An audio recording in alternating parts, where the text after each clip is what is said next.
Hello everyone.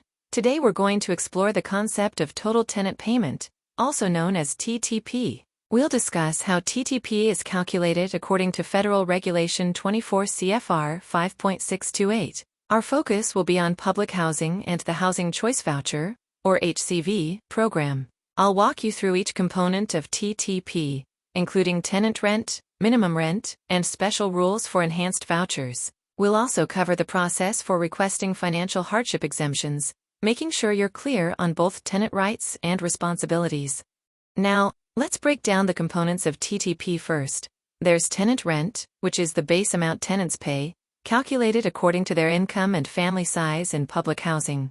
Next, there's minimum rent. This is an amount set by the housing authority, anywhere between $0 and $50 each month. Lastly, enhanced vouchers can affect TTP calculations for families specifically using housing choice vouchers in certain situations.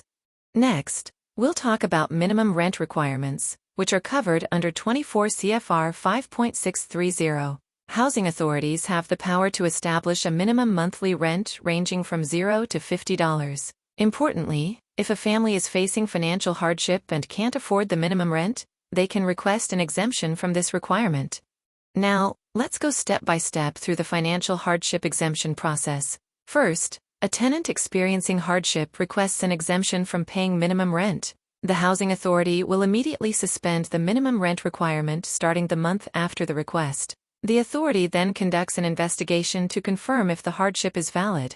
Finally, the housing authority determines whether the hardship situation is temporary or long-term, and then takes appropriate next steps. But what exactly qualifies as a hardship? Here are a few key examples. Number 1. Loss of eligibility or delays in receiving assistance from federal, state, or local assistance programs. Number 2. If there's a genuine risk of eviction because the family can't afford to pay rent. And 3. Other significant circumstances that may affect a family's financial stability, such as losing a job or experiencing a death in the family. When a tenant applies for a financial hardship exemption, the housing authority has specific responsibilities during the assessment period. First, they must swiftly investigate the claim to confirm whether it's valid. Second, the authority must quickly determine if the hardship situation is temporary or likely to continue long-term. And importantly, during this evaluation period, the housing authority cannot evict the family for not paying the minimum rent. Finally, let's quickly review how this process works specifically for the Housing Choice Voucher program.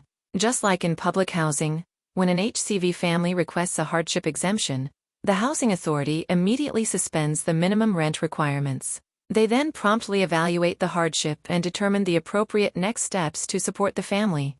To wrap things up, the key points to remember are that TTP calculations involve tenant rent and minimum rent, and there are provisions to assist families facing financial hardships. Understanding and correctly applying these rules ensures housing assistance is fair and accessible. Remember, resources and additional training are available to help you confidently navigate these important regulations.